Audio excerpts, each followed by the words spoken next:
دور حاضر میں ایک بہت بڑا گروپ ملحدین کا جو ہے وہ قرآن مجید کی آیتوں پر طنز کرتا ہے اور نیگیٹو میسیج کنوے کرنے کی جو ہے وہ ناجائز کوشش کرتا ہے۔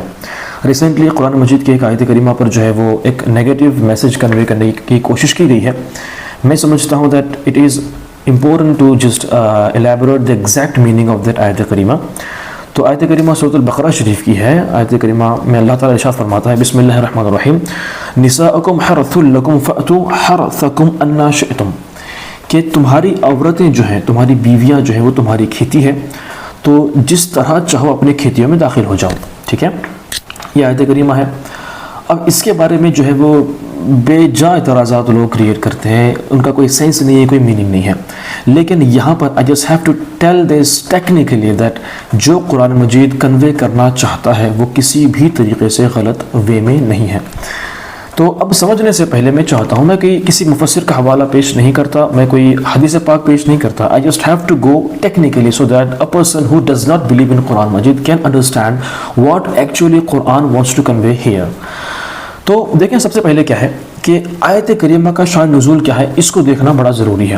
پہلی چیز تو یہ ہے کہ اس آیت کریمہ میں یہ بتایا گیا ہے کہ تمہیں اگر انٹرکورس اپنی وائف کے ساتھ کرنا ہے تو وہ کرنے کا کیا طریقہ ہونا چاہیے۔ دیکھو، اسلام نے اوپر سے لے کے نیچے تک ہر چیز کو ایلیبریٹ کیا، ہر چیز کو ایکسپلین کیا۔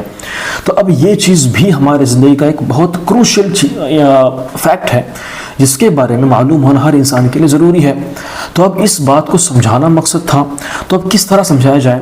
تو دیکھیں، یہاں پر قرآن مجید صاف صاف طریقے سے بتانا چاہتا تھا کہ انٹرکورس کس طرح کیا جائے، لیکن جب یہ آیت کریمہ نازل ہوئی تھی تو اس وقت یہودیوں کا شعار یہ تھا کہ وہ اپنے اشعار کے اندر جو ہے وہ بے ڈھنگے الفاظ استعمال کیا کرتے تھے، ہے نا، ایک فحاشی والے کلمات اپنے اشعار میں استعمال کیا کرتے تھے۔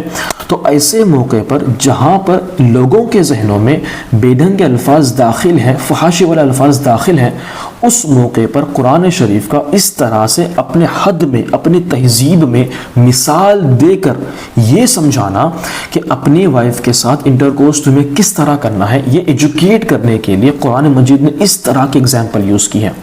جب کسی انسان کو اصل مطلب معلوم پڑے گا نا کہ اصل میں قرآن شریف ہمیں کیا سمجھانا چاہتا ہے، تو اس کی عقل دنگ رہ جائے گی کہ کس طرح تہذیب کے دائرے میں رہ کر قرآن شریف نے ہمیں یہ سمجھایا۔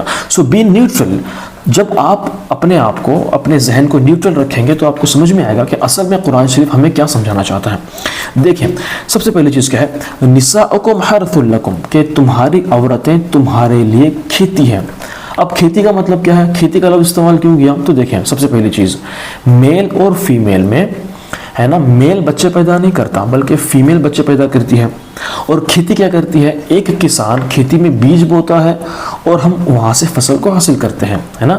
تو یہی اگزامپل اگر آپ یہاں پر چسپاں کرتے ہو تو دیکھو، میل بیج بوتا ہے اور فیمیل بچے پیدا کرتی ہے۔ تو قرآن نے کیا کہا کہ تمہاری عورتیں تمہارے لیے وہ ہیں جو تمہاری نسلوں کو آگے بڑھاتی ہے۔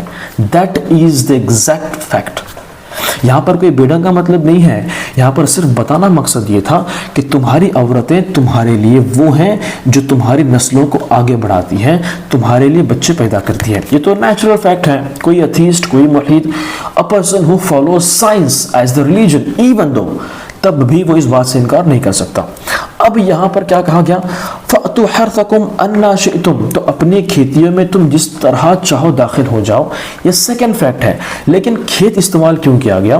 کیونکہ کھیت وہ لفظ ہے جو اس بات کو ثابت کرتا ہے کہ تمہیں اپنی وائف کے ساتھ انٹرکورس اس وقت کرنا ہے، اس طریقے سے کرنا ہے کہ جہاں سے بچے پیدا ہوتے ہیں۔ کیوں؟ کیونکہ یہودی کیا کہا کرتے تھے کہ انٹرکورس میں ایک ہوتا ہے وجائنل انٹرکورس، ایک ہوتا ہے اینل انٹرکورس۔ تو یہودی اس وقت جب فحاشی والے کلمات کو استعمال کیا کرتے تھے تب اینل انٹرکورس کو جائز کہتے تھے، اور قرآن شریف کا شعار یہ تھا کہ وجائنل انٹرکورس ہی جائز ہے، annual intercourse is not allowed. تو اینل انٹرکورس کو حرام ثابت کرنا تھا اس طریقے سے کہ وجائنل انٹرکورس جائز ثابت ہو۔ تو مثال اس طرح پیش کرنی تھی، جب فحاشی والے کلمات کو استعمال کرنے کا رد پیش کر کے اس طرح جواز ثابت کرنا تھا کہ تم اس جگہ انٹرکورس کرو جہاں سے بچے پیدا پیدا ہوتے ہیں اس لیے وجانہ کا استعمال نہیں کیا گیا, فرج کا استعمال نہیں کیا گیا, سیدھا دبر کو حرام نہیں کہا گیا, بلکہ یہ کہا گیا کہ تمہاری عورتیں تمہارے لیے کھیتی ہیں. اس کا مطلب یہ ہے کہ تمہیں وجائنل انٹرکورس کرنا ہے. ٹھیک ہے, یہ ایک چیز.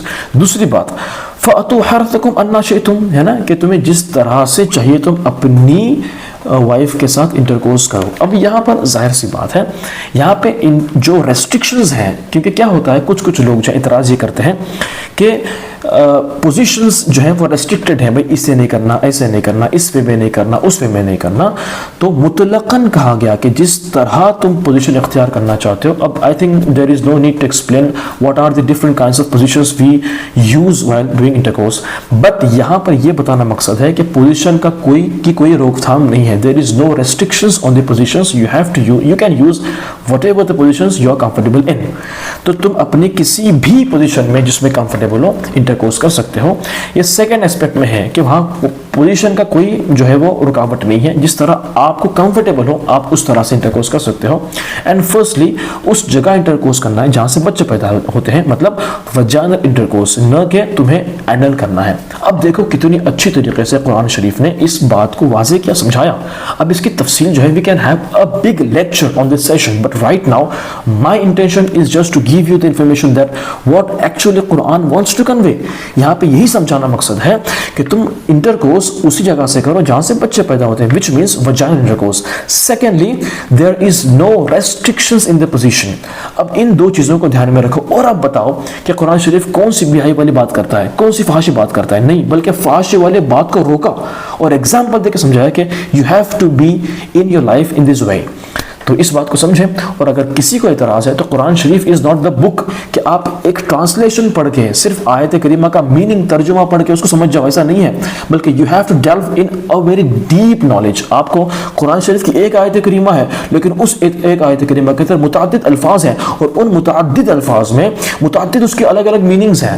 تو مفسرین کو پڑھنے کے بعد, احادیث کو پڑھنے کے بعد اصل میں اس کا مطلب ظاہر ہوتا ہے. اس کا مطلب یہ ہے کہ جس انسان نے اعتراض کیا وہ خود علم سے خالی ہے, اس کو اس آیت کریمہ کو مکمل طور سے سمجھنا پڑے گا.